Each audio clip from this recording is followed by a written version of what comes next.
So if you don't This is have a vision, Cohen, best place to start is to really look at what your values are, what your wants are, what your needs are. What if finances and relationships were not an issue? I know that's difficult. Let's just indulge. What would we be doing? How would we like to live our life? It all starts with the thought, moves to the feeling, generates the action. Once you got clear on the vision, it's targeting and branding.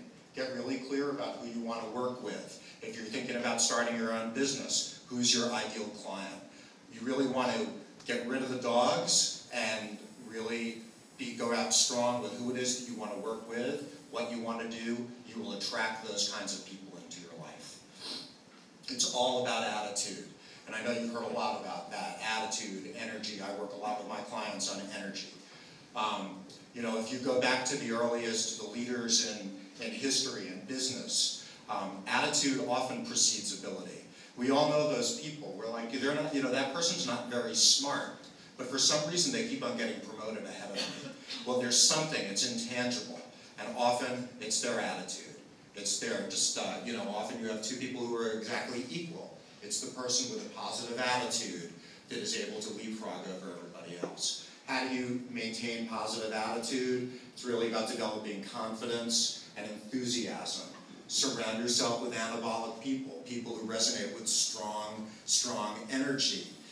Get rid of the energy vampires in your life. For he some, sounds interesting, although it sounds like just good that stuff, friend although there's nothing much new that he's saying here. Intentions, but will really pull you down. So you want to surround yourself with people who see the positive and are looking for opportunity. The people who win right now are the people who are seizing opportunity, who are not being victims. Develop, nurture all of your life. That's N.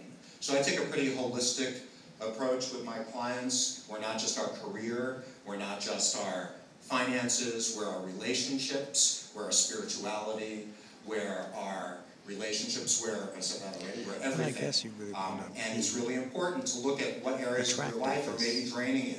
It's amazing how your environmental design can really get in the way of what it is that you're trying to experience. It could be something as simple as just replacing that bulb, or stocking up your because you're working on your life. It's amazing how those things can really create this kind of catabolic energy, which is a real drain. Develop a superstar network. I'm sure there'll be questions about networking. We were talking about this in the green room. I'm an old timer. You know, I've had to embrace social networking. I realize it's something that can be part of your strategy for networking, but I am old school. There's nothing that compares to pressing the flesh. It's about getting out there. It's meeting people. It's getting out of your comfort zone. It's going to meetings and to events that you wouldn't otherwise go to, and meeting people. Then linking in. Looking to develop and create value in those relationships. Looking at long-term relationship building as part of your networking. It's not about what you can do for me in the 5 minutes that I've met you at this party. It's actually, what can I do for you? How can we help each other? It's been said it can take as much or more 5 touches with a person before you even have a relationship. So if you're looking at relationships as strictly transactional, you might be doing yourself and the relationship a disservice. Optimize your strengths. I'm a coach. I do a lot of strength finder assessments and evaluations. If you don't want to invest in a coach, a great book that you can read, Strengths Finder 2.0 by Tom Rath. It comes with an online assessment. It really focuses on what we do well, and it packages and bundles those talents into gifts. There is a sort of a corporate mentality out there that everybody has to be good at everything, and so we're going to train and develop you all to be exactly the same. This book says if we really focus on what it is that we do well, we will be quite successful. That said, you want to look at what those things are that you do less well, perhaps their gaps, and how they may interfere with you being completely expressed in what you do really well.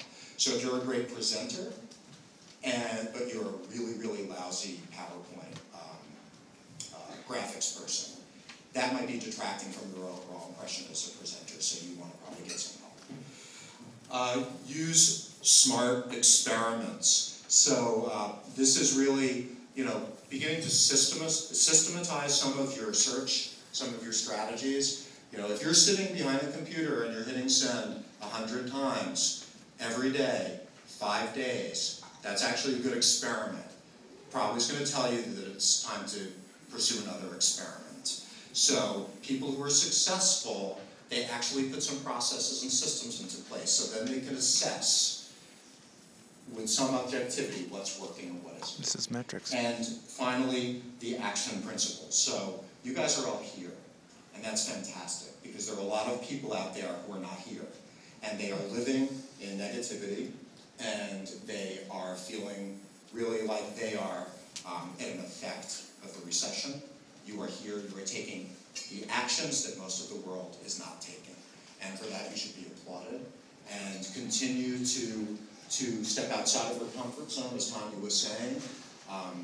It's all there, maybe not today, but this too shall pass. I remember being out of work during the worst economy before this one, getting out of college at that time and thinking I would never work, and 20 years later, I'm lying about my age.